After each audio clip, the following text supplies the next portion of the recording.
Hi hello ನಮಸ್ತೆ, ನಾನು ರಾಜು ಅಷ್ಟೇ. ನೀವು ನೋಡ್ತೀರಾ center point Kannada YouTube channel. ಪರಂಗೆ ರಾಹುಲ್ ಗಾಂಧಿ ಕೊಟ್ಟೆ ಬಿಟ್ರು ಬಿಗ್ ಆಫರ್. ಕೈಲಿ ಭಾರಿ ಅಚ್ಚರಿ, ಬಿಜೆಪಿಗೆ ಬೇಕಾದ್ದು ಆಗೇ ಬಿಡ್ತಲ್ಲ. ಏನಿದು ಹೊಸ ಅಪ್ಡೇಟ್, ಇವೆಲ್ಲವನ್ನ ನೋಡೋಣ. ಅದಕ್ಕಿಂತ ಮೊದಲು ಇಲ್ಲಿ ತನಕ ನಮ್ಮ ಚಾನಲ್ನ ಸಬ್ಸ್ಕ್ರೈಬ್ ಮಾಡಿಲ್ಲ, ಈಗಲೇ ಸಬ್ಸ್ಕ್ರೈಬ್ ಮಾಡಿ, ಜೊತೆಗೆ ಕಾಮೆಂಟ್ಗಳ ಮುಖಾಂತರ ತಮ್ಮ ಅಭಿಪ್ರಾಯವನ್ನು ತಿಳಿಸಬಹುದು. ವೀಕ್ಷಕರೇ, ರವಿವಾರ ಸಿದ್ದರಾಮಯ್ಯ ಡಿ.ಕೆ. ಶಿವಕುಮಾರ್ ಅವರು SIR ಕುರಿತು ಚರ್ಚೆಯಲ್ಲಿರುವಾಗ ಹೈಕಮಾಂಡ್ ಮೂಲಕ ಕರೆ ಬರುತ್ತೆ. ವೇಣುಗೋಪಾಲ್ ಅವರು ಸಿದ್ದರಾಮಯ್ಯ ಕರೆ ಮಾಡ್ತಾರೆ. ಜೊತೆಗೆ 26ಕ್ಕೆ ನೀವು ಡೆಲ್ಲಿಗೆ ಬರುವಂತೆ ಒಂದು ಆಹ್ವಾನವನ್ನು ಕೊಡ್ತಾರೆ. ಅದಾದ ನಂತರ 25ಕ್ಕೆ ಸಿದ್ದರಾಮಯ್ಯನವರು ಬೆಂಗಳೂರಿನಿಂದ ಡೆಲ್ಲಿಗೆ ಹೋಗಿ ಕರ್ನಾಟಕ ಭವನದಲ್ಲಿ ಉಳ್ಕೊಳ್ತಾರೆ. ಕರ್ನಾಟಕ ಭವನದಲ್ಲಿ ಉಳ್ಕೊಂಡ ನಂತರ 26ಕ್ಕೆ ಮೆಗಾ ಮೀಟಿಂಗ್ ನಡೆಯುತ್ತೆ. ಒಂದ್ ಕಡೆ ಸುರ್ಜಿವಾಲಾ, ಒಂದ್ ಕಡೆ ವೇಣುಗೋಪಾಲ್, ಮತ್ತೊಂದ್ ಕಡೆ ಖರ್ಗೆ ಮತ್ತು ರಾಹುಲ್ ಗಾಂಧಿ, ಜೊತೆಗೆ ಸಿದ್ದರಾಮಯ್ಯ. ಈ ನಡುವೆ ಈ ಚರ್ಚೆಯಲ್ಲಿ ಆದದ್ದು ಒಂದೇ ಒಂದು ಅಜೆಂಡಾ, ಅಂದ್ರೆ ನೀವು ಬೆಂಗಳೂರಿಗೆ ಹೋದ ತಕ್ಷಣ ರಾಜೀನಾಮೆಯನ್ನು ಕೊಡಬೇಕು ಮತ್ತು ಅಧಿಕಾರವನ್ನು ಸ್ಮೂತ್ ಆಗಿ, ಯಾವುದೇ ಗೊಂದಲವಿಲ್ಲದೆ ಡಿ.ಕೆ. ಶಿವಕುಮಾರ್ ಅವರಿಗೆ ಅಧಿಕಾರವನ್ನು ಕೊಡಬೇಕು ಅನ್ನುವಂತ ಮಾತುಕತೆ ಆಗುತ್ತೆ. ಅದಾದ ನಂತರ 26ಕ್ಕೆ ತಡರಾತ್ರಿ ಬೆಂಗಳೂರಿಗೆ ಬರ್ತಾರೆ ಸಿದ್ದರಾಮಯ್ಯನವರು. 27 ಒಂದು ದಿನ ನೆಹರು ಅವರ ಒಂದು ಪುಣ್ಯ ಸ್ಮರಣೆಯಲ್ಲಿ ಭಾಗವಹಿಸ್ತಾರೆ ಮತ್ತು ಆ ನೆಹರು ಅವರ ಬಗ್ಗೆ ಒಂದು ಒಳ್ಳೆ ಮಾತಾಡ್ತಾರೆ. 28ಕ್ಕೆ ಬೆಳಿಗ್ಗೆ ಉಪಹಾರ ಕೂಟವನ್ನ ಕೊಟ್ಟು ಸಚಿವರಿಗೆ, ಸಹೋದ್ಯೋಗಿಗಳಿಗೆ ಉಪಹಾರ ಕೂಟವನ್ನು ಏರ್ಪಡಿಸಿ ಮಧ್ಯಾಹ್ನ 3 ಗಂಟೆಗೆ ರಾಜ್ಯಭವನಕ್ಕೆ ಹೋಗಿ, ಅಂದ್ರೆ ಲೋಕಭವನಕ್ಕೆ ಹೋಗಿ ತಮ್ಮ CM ಸ್ಥಾನಕ್ಕೆ ರಿಸೈನ್ ಮಾಡ್ತಾರೆ. ಜೊತೆಗೆ 29 ಇವತ್ತು ಬೆಳಿಗ್ಗೆ ಅವರ ರಾಜೀನಾಮೆ ಅಂಗೀಕಾರ ಆಗುತ್ತೆ.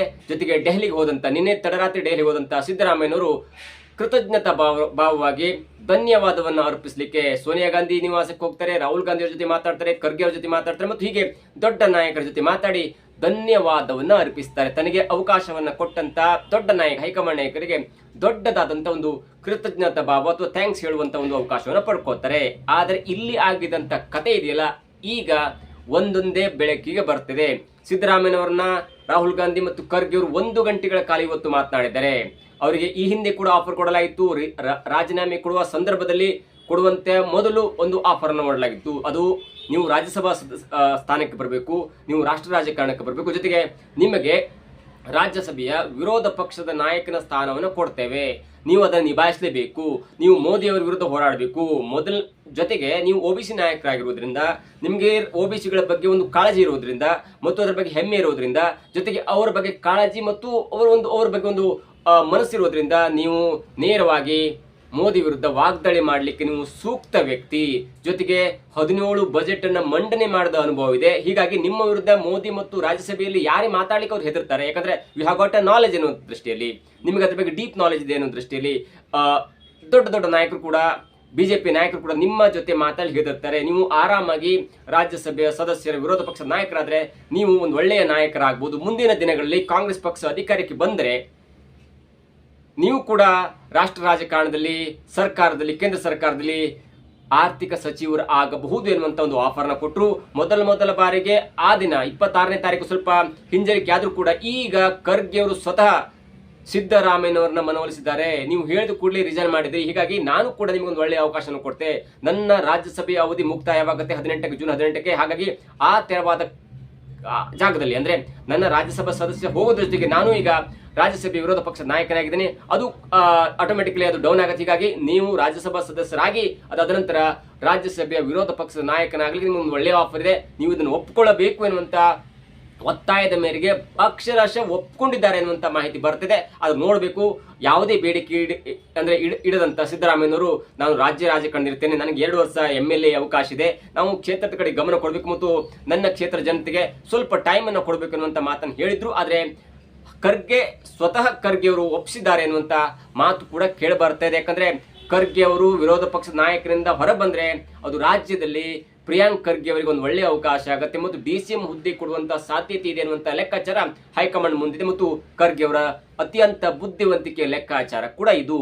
ಆದ್ರೆ ಈಗ ಆಗ್ತಿರುವಂತ ಬೆಳವಣಿಗೆ ನೋಡಿ, ಭಾರಿ ದೊಡ್ಡ ಬೆಳವಣಿಗೆ. ಅಂದ್ರೆ ಪರಮೇಶ್ವರ್ ಅವರ ಕತೆ ಏನು? ಹೇಗೋ ಸಿದ್ದರಾಮಯ್ಯನವರು ರಾಷ್ಟ್ರ ರಾಜಕಾರಣಕ್ಕೆ ಹೋಗ್ತಾರೆ, ಅತಿ ದೊಡ್ಡ ಹುದ್ದೆ ನಿಭಾಯಿಸ್ತಾರೆ, ಅತಿ ದೊಡ್ಡ ಹುದ್ದೆ ಕೂಡ ಸಿಗುತ್ತೆ ಅನ್ನೋದಾದ್ರೆ, ಮತ್ತೊಂದು ಕಡೆ ಪರಮೇಶ್ವರ್ ಅವರ ಕತೆ ಏನು? ಒಂದು ಹಂತದಲ್ಲಿ ಡಿ.ಕೆ. ಶಿವಕುಮಾರ್ ಅವರನ್ನ ಸೈಡ್ ಲೈನ್ ಮಾಡಿ ಪರಮೇಶ್ವರ್ ಅವರನ್ನೇ ಮುಖ್ಯಮಂತ್ರಿ ಮಾಡ್ಲಿಕ್ಕೆ ಸಿದ್ದರಾಮಯ್ಯನವರು ಹುನ್ನಾರ ಮಾಡಿದ್ರೆ ಅನ್ನುವಂತ ಮಾತುಕತೆ ಬಂದ್ರು ಕೂಡ ಅದು ಹೈಕಮಾಂಡ್ ಮುಂದಿರಲಿಲ್ಲ. ಯಾಕಂದ್ರೆ ನೀವು ಸಿದ್ದರಾಮಯ್ಯನವ್ರನ್ನ ಇಳಿಸ್ಲಿಕ್ಕೆ ಬೇರೆ ಕಾರಣ ಇರಲಿಲ್ಲ. ಒಂದೇ ಒಂದು ಕಾರಣ, ಅಂದ್ರೆ ಅದು 2023ರಲ್ಲಿ ಆದಂತ ಒಪ್ಪಂದ. ಆ ಒಪ್ಪಂದ ಪ್ರಕಾರ ಸಿದ್ದರಾಮಯ್ಯನವರು ಕೆಳಗಿಳಿಸಿ ಡಿ.ಕೆ. ಶಿವಕುಮಾರ್ ಅವರ ಮುಖ್ಯಮಂತ್ರಿ ಮಾಡುವಂತ ಒಂದು ಕೆಲಸ ಆಯಿತು. ಆದರೆ ಸಿದ್ದರಾಮಯ್ಯನವರನ್ನ ಕೆಳಗಿಳಿಸಿ ಡಿ ಕೆ ಶಿವಕುಮಾರ್ ಅವರನ್ನು ಸೈಡ್ ಲೈನ್ ಮಾಡಿ ಪರಮೇಶ್ವರ್ ಅವರನ್ನು ಮುಖ್ಯಮಂತ್ರಿ ಮಾಡ್ತಾ ಇರುವಂತ ಮಾತಿದೆಯಲ್ಲ, ಅದು ಎಲ್ಲೋ ಒಂದ್ ಕಡೆ ತರ್ಕಕ್ಕೆ ನಿಲುಕದೆ ಅಂತ ಹೇಳ್ಬೋದು. ಯಾಕಂದ್ರೆ ಪರಮೇಶ್ವರ್ ಅವರನ್ನ ಮುಖ್ಯಮಂತ್ರಿ ಮಾಡುವಂತ ಉದ್ದೇಶ ಇತ್ತಂದ್ರೆ ಸಿದ್ದರಾಮಯ್ಯನವರ ಇಳಿಸುವಂತ ಕೆಲಸನೇ ಬರ್ತಿರಲಿಲ್ಲ. ಯಾಕಂದ್ರೆ ಸಿದ್ದರಾಮಯ್ಯನವರು ಪರಮೇಶ್ವರ್ ಅವರಿಗಿಂತ ಅತ್ಯಂತ ದೊಡ್ಡ ವ್ಯಕ್ತಿ, ಅತ್ಯಂತ ದೊಡ್ಡ ಬುದ್ಧಿವಂತ, ಅತ್ಯಂತ ದೊಡ್ಡ ಜನಪ್ರಿಯ ವ್ಯಕ್ತಿ. ಹೀಗಾಗಿ ಆ ಸಿದ್ದರಾಮಯ್ಯನವರು ಇಳಿಸಿಕೊಂಡು ಪರಮೇಶ್ವರ್ ಅವರನ್ನ ಮುಖ್ಯಮಂತ್ರಿ ಮಾಡಬೇಕೆನ್ನುವಂತ ಲೆಕ್ಕಾಚಾರ ಹೈಕಮಾಂಡ್ ಮುಂದೆ ಇರಲಿಲ್ಲ. ಅದು ಇರುವುದಿಲ್ಲ, ಮುಂದಿನ ದಿನದಲ್ಲಿ ಆಗಬಹುದು. ಆದ್ರೆ ಸದ್ಯಕ್ಕೆ ಸಿದ್ದರಾಮಯ್ಯನವರು ಇಳಿಸಿ ಪರಮೇಶ್ವರನ ಮುಖ್ಯಮಂತ್ರಿ ಮಾಡುವಂತ ಲೆಕ್ಕಾಚಾರ ಹೈಕಮಾಂಡ್ ಮುಂದೆ ಇರಲಿ. ಹೀಗಾಗಿ ಪರಮೇಶ್ವರ್ ಅವರಿಗೆ ಸದ್ಯಕ್ಕೆ ಮುಖ್ಯಮಂತ್ರಿಯ ಪಟ್ಟ ಸಿಗೋದಿಲ್ಲ. ಹಾಗಾದ್ರೆ ಯಾವ ಪೋಸ್ಟ್ ಕೊಡ್ತಾರೆ? ಸಿದ್ದರಾಮಯ್ಯನವರು ಹೈಕಮಾಂಡ್ ಅದರ ರಾಷ್ಟ್ರ ರಾಜಕಾರಣಕ್ಕೆ ಹೋದ್ರೆ ಇಲ್ಲಿ ಪರಮೇಶ್ವರ್ ಅವರ ಸ್ಥಿತಿ ಅತಂತ್ರವಾಗುತ್ತೆ. ಒಂದು ವೇಳೆ ಪರಮೇಶ್ವರ್ ಅವರು ಲೆಕ್ಕಾಚಾರ ಪ್ರಕಾರ ನನಗೆ ಕೆಪಿಸಿಸಿ ಅಧ್ಯಕ್ಷ ಸ್ಥಾನವನ್ನು ಕೊಡಿ, ನನಗೊಂದು ಮಿನಿಸ್ಟರ್ ಕೊಡಿ ಅನ್ನುವಂತ ಆಫರ್ ಅನ್ನ ಕೇಳಿದ್ರು, ಬೇಡಿಕೆಯನ್ನು ಇಟ್ಟಿದ್ರು ಅನ್ನುವಂತ ಮಾತಿನ ನಡುವೆ ಕೆಪಿಸಿಸಿ ಅಧ್ಯಕ್ಷ ಸ್ಥಾನದ ಮೇಲೆ ಕಣ್ಣಿಟ್ಟಂತವರು ಅದೇ ಸತೀಶ್ ಜಾರಕಿಹೊಳಿ. ಇವತ್ತು ಕೂಡ ವೇಣುಗೋಪಾಲ್ ಮತ್ತು ಸುರ್ಜೇವಾಲಾ ಅವರು ಸತೀಶ್ ಜಾರಕಿಹೊಳಿ ಕರೆ ಮಾಡಿ ನೀವು ಕೆಪಿಸಿಸಿ ಅಧ್ಯಕ್ಷ ಸ್ಥಾನವನ್ನು ನಿಭಾಯಿಸಬೇಕು, ಹೋರಬೇಕು ಅಥವಾ ಜವಾಬ್ದಾರಿಯನ್ನು ವಹಿಸ್ಕೊಳ್ಬೇಕು ಅನ್ನುವಂತ ಮಾತಂದಾಗ ಎಸ್ ಆಫ್ ಕೋರ್ಸ್ ನಾನು ಕೆಪಿಸಿಸಿ ಅಧ್ಯಕ್ಷ ಸ್ಥಾನವನ್ನ ವಹಿಸ್ಕೊಳ್ಳಿಕ್ಕೆ ರೆಡಿ ಇದ್ದೇನೆ. ಆದ್ರೆ ನನ್ನ ಕೆಲವೊಂದಿಷ್ಟು ಬೇಡಿಕೆಯನ್ನು ನೀವು ಈಡೇರಿಸಬೇಕು. ಯಾವುದಂದ್ರೆ ಸದ್ಯಕ್ಕೆ ಯಾವುದೇ ತರಹದ DCM ಹುದ್ದೆ ಇರಬಾರದು.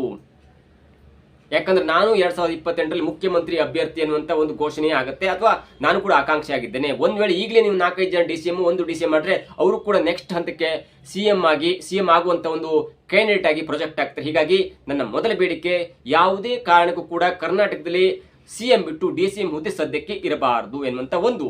ಎರಡನೇದಾಗಿ ಮತ್ತೊಂದು ಸಚಿವ ಸ್ಥಾನ ಕೂಡ ನನಗಿರಬೇಕು. ಅಂದ್ರೆ ಈಗ ನಾನು ಈಗಾಗಲೇ ಹೇಳಿದ್ದೆ, ನನಗೆ ಕೆಪಿಸಿ ಅಧ್ಯಕ್ಷ ಸ್ಥಾನ ಕೊಟ್ಟರೆ ನಾನು ಸಚಿವ ಸ್ಥಾನಕ್ಕೆ ರಿಸೈನ್ ಮಾಡ್ತೇನೆ ಅಂತ ಮಾತನ್ನು ಕೊಟ್ಟಿದ್ದೆ. ಆದ್ರೆ ಈಗ ಆಗ್ತಿರೋ ಬೆಳವಣಿಗೆಯಲ್ಲಿ ಕೆಪಿಸಿ ಅಧ್ಯಕ್ಷ ಸ್ಥಾನ ಕೊಟ್ಟರೆ ನನಗೆ ಸಚಿವ ಸ್ಥಾನ ಕೂಡ ಉಳಿಸಿಕೊಳ್ಬೇಕು ಅನ್ನುವಂತ ಎರಡು ಆಫರ್ನ ಅಥವಾ ಒಂದು ಬೇಡಿಕೆಯನ್ನು ಇಟ್ಟಿದ್ದಾರೆ ಅನ್ನುವಂತ ಮಾತಿದೆ. ಹೀಗಾಗಿ ಕೆಪಿಸಿಸಿ ಅಧ್ಯಕ್ಷ ಸ್ಥಾನ ಕೂಡ ಪರಮೇಶ್ವರ್ ಅವರಿಗೆ ಸಿಗಲ್ಲ. ನೀವು ಸತೀಶ್ ಜಾರಕಿಹೊಳಿ ಅವರ ಮಾತನ್ನು ನೋಡ್ತಾ ಎಲ್ಲೋ ಒಂದ್ ಕಡೆ ಸಿದ್ದರಾಮಯ್ಯ ಅವರಿಗೆ ಅವರೇ ಮುಳ್ಳಾಗ್ಬಿಟ್ರೆ ಅನ್ನುವಂತ ಮಾತು ಕೂಡ ಕೇಳಿ ಬರ್ತದೆ. ಯಾಕಂದ್ರೆ ಇವತ್ತು ಆಡಿದ ಪ್ರೆಸ್ ಮೀಟ್ ಆಗಿರ್ಬೋದು ಅಥವಾ 25 ಸಂಜೆ ಆಗಿದಂತ ಒಂದು ಪ್ರೆಸ್ ಮೀಟ್ ಅಲ್ಲಿ ಹೇಳ್ತಾರೆ, ಯಾಕೆ ಸುಮ್ಮನೆ ನೀವು ಮಾಧ್ಯಮ ಪತ್ರಕರ್ತರು ಯಾಕೆ ಸುಮ್ಮನೆ ನನ್ನ ತಲೆ ಕೆಡಿಸ್ತಾ ಇದ್ರೆ, ಅಥವಾ ಸುಖ ಸುಮ್ಮನೆ ಯಾಕೆ ಪ್ರಶ್ನೆಗಳನ್ನ ಕೇಳ್ತಾ ಇದ್ರೆ? 26ಕ್ಕೆ ಮೀಟಿಂಗ್ ಇದೆ, 26ಕ್ಕೆ ಹೈಕಮಾಂಡ್ ಬುಲಾವ್ ಮಾಡಿದೆ, 26ಕ್ಕೆ ಮೀಟಿಂಗ್ ಆಗುತ್ತೆ, 11 ಗಂಟೆ ಬೆಳಿಗ್ಗೆ ಸುಮಾರು ಎಲ್ಲವೂ ನಿಮ್ಗೆ ಕ್ಲಿಯರ್ ಆಗುತ್ತೆ, ಅಧಿಕಾರ ಹಸ್ತಾಂತರ ಆಗುತ್ತೆ ಅನ್ನುವಂತ ಸ್ಪಷ್ಟ ಮಾಹಿತಿಯನ್ನ ಕರ್ನಾಟಕ ರಾಜ್ಯದಲ್ಲಿ ಕೊಟ್ಟಂತವರು ಸತೀಶ್ ಜಾರಕಿಹೊಳಿ ಮತ್ತು ಅವರ ಮುಖದಲ್ಲಿ ಒಂದು ಸ್ವಲ್ಪ ನಗು ಕೂಡ ಇತ್ತು. ಇದರ ಅರ್ಥ ಅಷ್ಟೇ, ಏನೋ ಒಂದು ಸ್ಟ್ರಾಟಜಿಯನ್ನು ಇಟ್ಕೊಂಡು ಸತೀಶ್ ಜಾರಕಿಹೊಳಿ ಅವರು ಮಾತನಾಡ್ತಿದ್ದಾರೆ. ಜೊತೆಗೆ ಇವತ್ತು ಕೂಡ ಹೇಳಿದ್ದು ಅದೇ ಮಾತು, ಅವರು ಒಬ್ರು ಹೋಗ್ಬೇಕಾಗುತ್ತೆ ರಾಜಕೀಯ ಅನ್ಕೊಳ್ಳೋದು, ಹೋಗ್ತಾ ಇರಬೇಕು ಬರ್ತಾ ಇರಬೇಕು. ಸಿದ್ದರಾಮಯ್ಯನವರು ಹೋಗಿದ್ದಾರೆ, ಅವರ ಸ್ಥಾನವನ್ನು ಅಹಿಂದ ನಾಯಕನಾಗಿ ನಾನು ಅದನ್ನು ಮುಂದುವರಿಸ್ತೇನೆ ಅನ್ನುವಂತ ಮಾತನ್ನ ಹೇಳಿದ್ದಾರೆ. ಇದರರ್ಥ ಸತೀಶ್ ಜಾರಕಿಹೊಳಿ ಅವರು ಪರಮೇಶ್ವರ್ ಅವರಿಗೆ ಕಂಪೇರ್ ಮಾಡಿದ್ರೆ ಯಾವುದೋ ಒಂದು ಸ್ಟ್ರಾಟಜಿಕ್ ಆದ ಆಟವನ್ನು ಆಡ್ತಾ ಇದ್ದಾರೆ. ಹಾಗಾಗಿ ಕೆಪಿಸಿಸಿ ಅಧ್ಯಕ್ಷ ಸ್ಥಾನ ಕೂಡ ಪರಮೇಶ್ವರ್ ಅವರಿಗೆ ಸಿಗಲ್ಲ. ಜೊತೆಗೆ DCM ಆಗ್ಲಿಕ್ಕೆ ಸತೀಶ್ ಜಾರಕಿಹೊಳಿ ಅವರು ಯಾವುದೇ ಕಾರಣಕ್ಕೆ ಬಿಡಲ್ಲ. ಅಷ್ಟಕ್ಕೆ ಪರಮೇಶ್ವರ್ ಅವರ ಕಥೆ ಏನಾಗುತ್ತೆ, ಪರಮೇಶ್ವರ್ ಅವರಿಗೆ ಹೈಕಮಾಂಡ್ ಯಾವ ರೀತಿಯಲ್ಲಿ ಬುಲಾವ್ ಕೊಡಬಹುದು, ಎಲ್ಲವೂ ಕೂಡ ಒಂದೊಂದೇ ಹಂತಕ್ಕೆ ಇದೀಗ ಮುಳ್ಳು ಆಗುವಂತ ಸಾಧ್ಯತೆ ಇದೆ. ಒಂದು ಹಂತಕ್ಕೆ ಸಿದ್ದರಾಮಯ್ಯ ಕೂಡ ಹೈಕಮಾಂಡ್ ಜೊತೆ ಮಾತಾಡಿದ್ರೆ ಯಾವುದೇ ಕಾರಣಕ್ಕೂ ಕೂಡ DK ಶಿವಕುಮಾರ್ ಕ್ಯಾಬಿನೆಟ್ ಮಾಡ್ಬೇಕಂದ್ರೆ ನನ್ನ ಒಪ್ಪಿಗೆಯನ್ನು ಪಡ್ಕೊಳ್ಬೇಕು ಮತ್ತು ನನ್ನ ಸಲಹೆಯನ್ನು ಪಡ್ಕೊಳ್ಬೇಕು, ಯಾವುದೇ ಕಾರಣಕ್ಕೂ ನೆಗ್ಲೆಕ್ಟ್ ಮಾಡಬಾರ್ದು ಅನ್ನುವಂತ ಮಾತನ್ನು ಹೇಳಿದ್ದಾರೆ ಅನ್ನುವಂತ ಮಾತಿದೆ. ಆದ್ರೂ ಕೂಡ ಈಗ ಹಳೆಯ ಕ್ಯಾಬಿನೆಟ್ ಇರುವಂತ ಈಗಾಗಲೇ 30 ಮಿನಿಸ್ಟರ್ ಇದ್ದಾರೆ, 3 ಜನ ಮಿನಿಸ್ಟರ್ಗಳು ಇಲ್ಲ.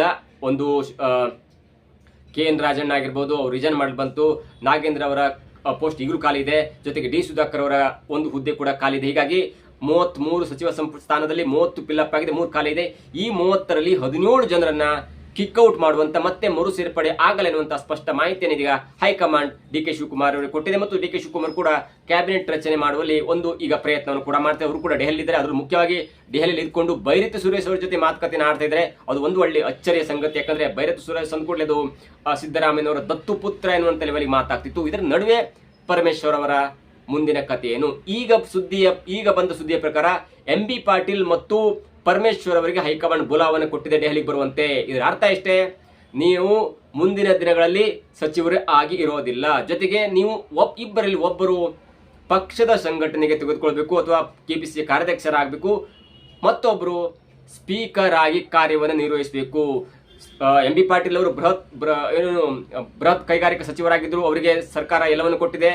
ಜೊತೆಗೆ ಪರಮೇಶ್ವರ್ ಅವರು ಕೆಪಿಸಿಸಿ ಅಧ್ಯಕ್ಷರಾಗಿ 8 ವರ್ಷ ಅಧಿಕಾರವನ್ನು ಮಾಡಿದ್ರು, ಆಳ್ವಿಕೆಯನ್ನು ಮಾಡಿದ್ರು. ಜೊತೆಗೆ ಈಗ ಹೋಮ್ ಮಿನಿಸ್ಟರ್ ಕೂಡ ಆಗಿದ್ದಾರೆ. ಹೀಗಾಗಿ ಸರ್ಕಾರ ನಿಮಗೆ ಕಾಂಗ್ರೆಸ್ ಪಕ್ಷ ಎಲ್ಲವನ್ನು ಕೊಟ್ಟಿದೆ. ಹೀಗಾಗಿ ಪಕ್ಷದ ಸಂಘಟನೆ ಮತ್ತು ಪಕ್ಷವನ್ನ ಸರ್ಕಾರ ನಡೆಸಿಕೊಳ್ಳುವ ದೃಷ್ಟಿ ಒಂದು ಪಕ್ಷದ ಸಂಘಟನೆ ಕೆಪಿಸಿ ಕಾರ್ಯಾಧ್ಯಕ್ಷ ಆಗಿರ್ಬೋದು, ಜೊತೆಗೆ ಸ್ಪೀಕರ್ ಹುದ್ದೆ ಇದೆಯಲ್ಲ ಆ ಸ್ಪೀಕರ್ ಹುದ್ದೆ ಒಂದು ವೇಳೆ ಪರಮೇಶ್ವರ್ ಅವರಿಗೆ ಕೊಡ್ತಾರಾ ಅಥವಾ ಅಂತ ಆಫರ್ನ ಕೊಟ್ಟರೆ ಪರಮೇಶ್ವರ್ ಒಪ್ತಾರ ಎಲ್ಲೂ ಕೂಡ ಕಾದು ನೋಡಬೇಕಾಗಿದೆ. ಯಾಕಂದ್ರೆ ಈಗಾಗಲೇ ಸಿದ್ದರಾಮಯ್ಯ ರಾಜೀನಾಮೆ ಕೊಡ್ತಾರೆ ಅನ್ನುವಂತ ಮಾತು ಕೇಳಿ ಬಂದ ಕೂಡಲೇ ತುಂಬಾ ಜನ ಎಂಎಲ್ಎಗಳು ಬಿಜೆಪಿಯನ್ನು ಕೂಡ ಸಂಪರ್ಕ ಮಾಡಿದ್ರು ಎನ್ನುವಂತ ಮಾಹಿತಿ ಇದೀಗ ಲೀಕ್ ಆಗ್ತಾ ಇದೆ.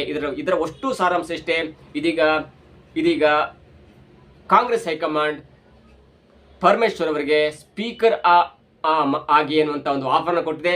ಈ ಸದ್ಯದಲ್ಲಿ ನೀವು ಸ್ಪೀಕರ್ ಆದ್ರೆ ಮುಂದಿನ ದಿನಗಳಲ್ಲಿ ನಿಮಗೆ ದೊಡ್ಡ ಆಫರ್ನ ಕೊಡ್ತೇವೆ ಅನ್ನುವಂತ ಮಾತು ಹೈಕಮಾಂಡ್ ಕೇಳಿದೆ. ಹೈಕಮಾಂಡ್ ಮೀಟ್ ಮಾಡ್ಲಿಕ್ಕೆ ಹೋಗ್ತಾ ಇದ್ದಾರೆ. ನಾಳೆ ಎಲ್ಲವೂ ಕ್ಲಿಯರ್ ಆಗುತ್ತೆ, ಅಥವಾ ಇವತ್ತು ಹೋಗಿ ಅಥವಾ ನಾಳೆ CLP ಮೀಟಿಂಗ್ ಆದ ನಂತರ ಶಾಸಕಾಂಗ ಪಕ್ಷದ ನಾಯಕರಾಗಿ DK ಶಿವಕುಮಾರ್ ಆಯ್ಕೆ ಆದ ನಂತರ ಮತ್ತೆ ಸಡನ್ ಆಗಿ ಹೋಗ್ತಾರ ದೆಹಲಿಗೆ, ಎಲ್ಲೂ ಕೂಡ ಕಾದು ನೋಡಬೇಕು. ಮೇ ಬಿ ನಾಳೆ ಸಂಜೆ ಹೋಗಬಹುದು ಅಥವಾ ಇವತ್ತು ಸಂಜೆ ಹೋಗಿ ನಾಳೆ ಮಧ್ಯಾಹ್ನದೊಳಗೆ ಬರಬಹುದು. ಬೆಂಗಳೂರಿನ ಹೋಟೆಲ್ ಖಾಸಗಿ ಹೋಟೆಲ್ನಲ್ಲಿ ಒಂದು CLP ಮೀಟಿಂಗ್ ಕೂಡ ಇದೆ. 4 ಗಂಟೆ ಸುಮಾರಿಗೆ CLP ಮೀಟಿಂಗ್ ಇದೆ. CLP ಮೀಟಿಂಗ್ ಅಲ್ಲಿ ಯಾವುದೇ ಚರ್ಚೆ ಆಗಲ್ಲ. 10 ನಿಮಿಷದಲ್ಲಿ ಫಂಕ್ಷನ್ ಆಗಿ CLP ನಾಯಕರಾಗಿ DK ಶಿವಕುಮಾರ್ ಅವರು ಹೊರಹೊಮ್ಮುತ್ತಾರೆ. ಆದ್ರೆ ಪರಮೇಶ್ವರ್ ಅವರಿಗೆ ಸ್ಪೀಕರ್ ಆಗುವಂತ ಒಂದು ಆಫರ್ ಕೊಟ್ಟಿದ್ದಾರೆ, ಅಥವಾ ಬೇರೆ ಯಾವ್ದಾದ್ರು ಒಂದು ಪಕ್ಷದ ಹೊಳೆಯನ್ನು ಹೊತ್ಕೊಳ್ಳಿಕ್ಕೆ ಆಫರ್ ಕೊಟ್ಟಿದ್ದಾರೆ. ಇವರು ಕೂಡ ಕಾದು ನೋಡಬೇಕು ನಾಳೆ ಪರಮೇಶ್ವರ್ ಅವರ ಕತೆ ಏನಾಗುತ್ತೆ ಅನ್ನೋದು. ಇದಾಗುತ್ತೆ ಇವತ್ತಿನ ವಿಶೇಷ. ನೋಡ್ತಾರೆ centre point Kannada YouTube channel.